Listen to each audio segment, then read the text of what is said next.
Hey, I'm Laura Beamer here with Dan Watanabe, and right now we're going to be, I'm good, thank you. And right now we're going to be talking about networking for newbies in the industry.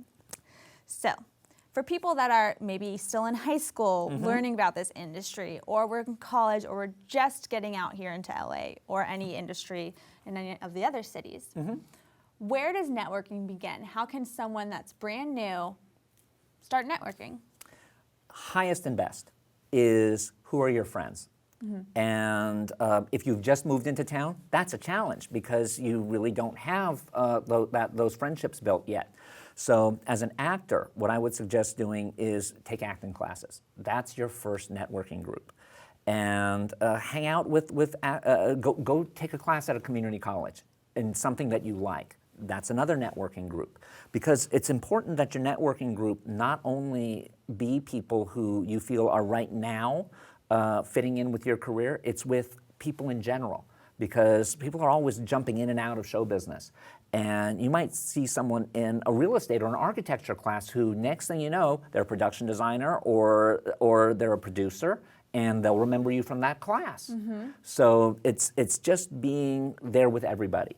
On top of that, the people that you network with are the ones who are going to keep you sane. Because once you start hitting the big time, what's going to happen is everyone's going to become a sycophant. They're going to be yes people to you. So no one's going to tell you the truth anymore, except for those people that you went to school with. And when you get too big for your britches, they're going to pull your coat and say, excuse me, I remember when you were sitting there in Mrs. Maley's class and you thought no one noticed you were cheating, but you were. And so they're going to pull you back to reality and make sure that you don't go too crazy. Now, as you move forward in your career, you're going to notice that those social engagements you have become ever more pressing. And at a certain point, they stop being fun, but you still need to do it.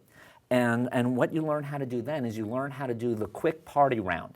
And that is that you go into the party and you meet the host, you talk to someone in the press, and you can leave.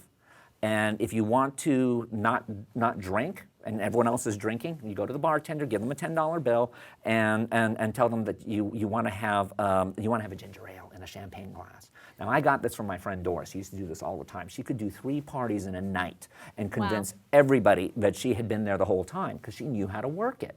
And that's how you do it. Because trust me, the higher up you go, the more difficult it is. Now, in terms of the jobs, the people that you're with when you start are going to all be rising at the same time you are. And you'll find that people want to work with people they're comfortable with. So when they get a project and they're asked, do you know a stunt person? They're going to say, oh, I have Laura. And so they'll call you for that. Or somebody will be in a development office and say, you know what, we really need somebody who understands the world of stunting. And someone say, hey, you know what, the temp we had here before Laura, she's a stunt woman. And so next thing you know, you're called in and you got a consulting gig. And because you have a consulting gig, you're sitting there talking to the big people in the company, and you now have these doors that have suddenly opened for you out of nowhere. Right. Your biggest job opportunities are almost never going to come from where you think they're going to come. So networking is pretty much a full-time job. You basically have to be on your best behavior all the time, just because you don't know when your next job's going to come? Yes and no. If you look at networking as being a job, it's not going to be fun. And that which is not fun ultimately becomes something that becomes a chore, and then it comes through in the way that you present yourself. So always look at networking as being an ability to hang out with your friends. And just sitting there at a coffee shop, talking with your friends about some movie you just saw, and you talking about some insight that you had about it and how it related to something you did on a set, someone who's sitting behind you might hear it, and next thing you know, you get a gig from that. Yeah. It happens all the time. Okay. And so networking is really about being a good friend and not being only career focused.